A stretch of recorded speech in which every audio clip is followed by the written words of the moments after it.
नमस्कार मित्रांनो, क्रिश अपडेट या यूट्यूब चॅनलवर तुमचं स्वागत. तर मित्रांनो, बातमी आहे की पाक चीननं सावध व्हावे. याचं कारण असं आहे की भारताच्या समुद्रात सध्या ताकद वाढलेली आहे आणि दिवसेंदिवस पंतप्रधान नरेंद्र मोदींमुळे पंतप्रधानांच्या हस्ते 3 स्वदेशी युद्धनौका नौदलात दाखल झालेल्या आहेत. तर त्या नौदलाचे नाव काय, कशी ताकद वाढली आणि किती त्यांचे एरिया त्यांचा आहे रडारमध्ये, तर याविषयी आपण त्या जहाजाविषयी युद्धनौकेविषयी सर्व माहिती आपण या व्हिडिओमध्ये पाहणार आहोत. तर मित्रांनो, तुम्ही जर पहिल्यांदा चॅनलवर आला असता चॅनलला सबस्क्राईब करायला विसरू नका. तर मित्रांनो, आपण पाहू शकतो की भारतीय नौदलाच्या ताकदीत रविवारी मोठी भर पडली आहे आणि स्वदेशी तंत्रज्ञानावर उभारलेल्या INS दुनागिरी INS जे नाव आहे ते INS अग्रय या 3 आधुनिक युद्धनौका पंतप्रधान नरेंद्र मोदी यांच्या हस्ते नौदलात दाखल करण्यात आल्या आहेत. आणि कोलकातामध्ये श्यामाप्रसाद मुखर्जी बंदरात झालेल्या कार्यक्रमातून भारताने हिंद महासागरात क्षेत्रातील आपली वाढती ताकद आणि आत्मनिर्भर संरक्षण क्षमतेचे प्रदर्शन केले.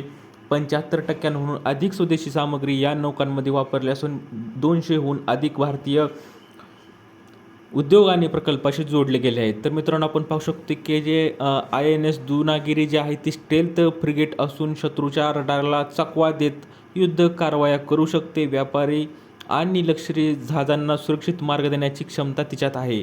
तर INS संशोधक जे आहे ती समुद्रतळाचा अभ्यास, सागरी नकाशे तयार करणे आणि नौदलासाठी अत्यावश्यक माहिती संकलित करण्याचे काम करणार आहे.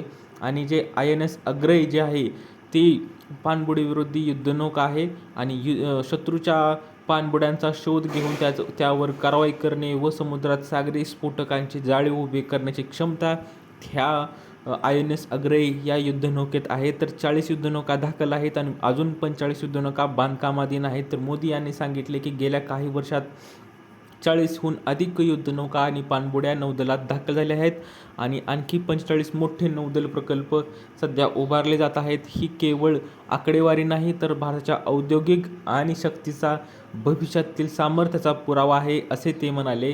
तर 70,000 कोटीचं पॅकेज जहाज बांधण्यासाठी समुद्र उद्योगाला चालना देण्यासाठी केंद्र सरकारनं मंजूर केले आहे.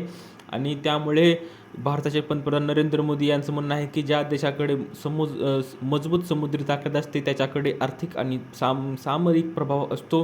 विकास, सुरक्षा आणि समृद्धीचा मार्ग समुद्रातून जातो. समुद्री सामर्थ्याशिवाय कोणताही देश महासत्ता बनू शकत नाही. भारत आता जगाची बाजारपेठ नाही तर संरक्षण क्षेत्रात निर्माण करणारे एक राष्ट्र बनत आहे, असं स्पष्ट मत भारताचे पंतप्रधान नरेंद्र मोदी साहेब यांनी म्हटलेलं आहे. तर आपण पाहू शकतो की थोडक्यात सांगायचं झालं तर भारताने सध्या 3 युद्धनौका आपल्या सैन्यात दाखल केलेल्या आहेत. त्यांचं नाव आहे INS दुनागिरी, INS संशोधक आणि INS अग्रय. तर अशा 3 युद्धनौका सध्या दाखल झालेल्या आहेत. तर याही पुढे दाखल होतील असं स्पष्ट मत मोदींचं म्हणणं आहे. तर आपण दिलेली माहिती समजली तर व्हिडिओला लाईक करा, जास्तीत जास्त शेअर करा, चॅनलला सबस्क्राईब करायला विसरू नका.